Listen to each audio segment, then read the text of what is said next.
আসসালামু আলাইকুম। শুভ সকাল। আলহামদুলিল্লাহ, রহমতের বৃষ্টি দিয়ে সকাল শুরু। সৌদি আরব আজ অনেক বৃষ্টি হবে, বৃষ্টি হচ্ছে অলরেডি।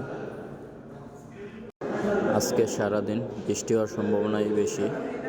সকাল থেকে বৃষ্টি শুরু হয়ে গেছে। বৃষ্টির কারণে কাজ বন্ধ। আমরা সবাই রুমের মধ্যে চলে আসছি। প্রচুর বৃষ্টি।